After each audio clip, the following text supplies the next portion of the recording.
Today I wanted to do a quick, well, probably not so quick, video on my top 5 favorite budget knives. So let's get some things out of the way here. What's a budget knife? Well, it seems like nowadays in the knife community, a budget knife's about anything under, 70, 80 bucks. So we'll put the price tag at 70 and under because that fits the knives that I'm pulling out. I hope all of you are having a great day and that today finds you well. So let's start off with a couple of honorable mentions. I'd like to first do the bow Spyderco. Now this little knife is, it's only an Aus 8 and it's a fixed blade, so it's not really going to fit into my list because I really want to talk about folders. But for like 30 bucks, 35 bucks, this thing is incredible for a fixed blade. Would make a great selection of knives for like the dinner table, even for steaks or whatever, if you're having a fancy meal. And it's really a nice knife. There we go. That's one of the honorable mentions. Another honorable mention, and it really should be on the list, is the LCK by is it Ruger and CRKT. Thin little slicer. It's like an Aus 8, I think. And when this thing was available, the reason it's an honorable mention is it's not available anymore. When it was available, it got down, I think, at one point to like 14 bucks on sale at Blade HQ or something. And what it is an extraordinarily good knife. Unfortunately, I think it's like on Teflon washers and all that, but it's, excellent action. FRN type scales on a steel frame. But overall, the weight's not bad, has a good clip, and the blade is hollow ground and super slicey. It's a great knife, except they discontinued it for some reason. I like this version better than the Wharncliffe version, although the Wharncliffe version is also pretty cool. Alrighty, so honorable mention. Let's just leave both of those up there.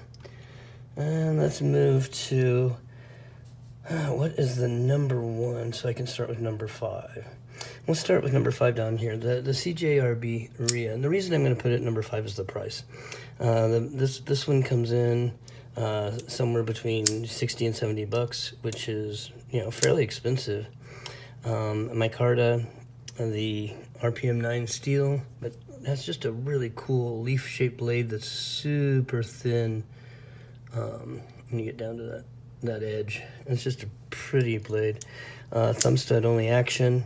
And like I said, the price. Now there's some models of this that keep going way up. I saw some advertised, in the hundreds. So, don't be misled by my saying that this is a budget knife.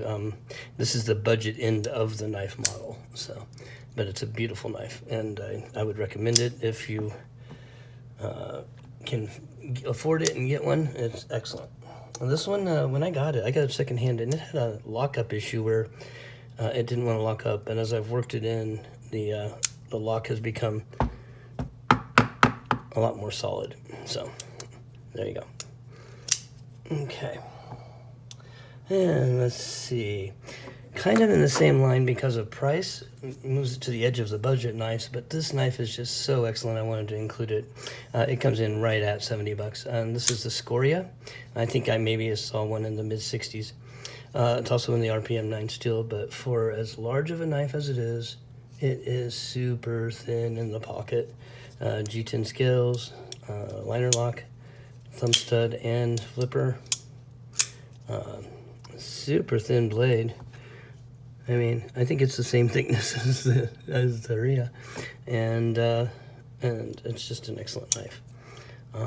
Titanium pivot collar because everyone was doing that at one point. And titanium pocket clip as well. Pocket clip has some flex. It's not bad, but it does tend to catch a little bit. And other than that, like I said, it's a top-end knife. Doesn't get carried enough. I throw it in my pocket at least once every few weeks, but it's a beautiful knife. Okay, next we will hit with my number 3, which would be pretty much anything from Dam Designs. These run in the $50, $60, $70 range, and they're excellent. That's 14C 28N. This is the Yokai. and you can see that the scales, have worn. I do carry it. the die job on the scales probably wasn't the best on this particular run, but excellent knives, excellent action, and pretty much anything by Damn Designs in the price range they have it for the mid range, the mid to low range, is just worth it. They're good knives. All right, coming in at number 2, this is the CJRB Praxis. CJRB Praxis, you can find them in all price ranges, but generally it comes in somewhere in the $50, $60 range, and bigger knife in either of these two, as you can see. Excellent action. This is, yeah, there you go, 9 CR, 18 MOV, and slicey blade. Again, blade stock is not much, if any, thicker than these others, and it's just excellent form and function. The little pop of the liners there on this version, that's what I think was the original version. Gives it some nice class, or if you will, whatever you want to call that, pizzazz. And anyway, excellent knife. Now, coming in at number 1, and it probably shouldn't be a surprise to anybody, is the QSP Penguin. For the price you can get these at, 20, 30 bucks, D2 steel. This one, this Blue Micarta version, has excellent action.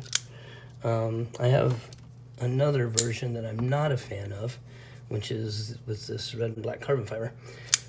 It will open and stuff, but it just has horrible action compared to this. So, anyway, so there you have it. These are my top 5 budget knives, if you will, and a couple of honorable mentions. Hope you've all enjoyed. This has been Patrick. Bye.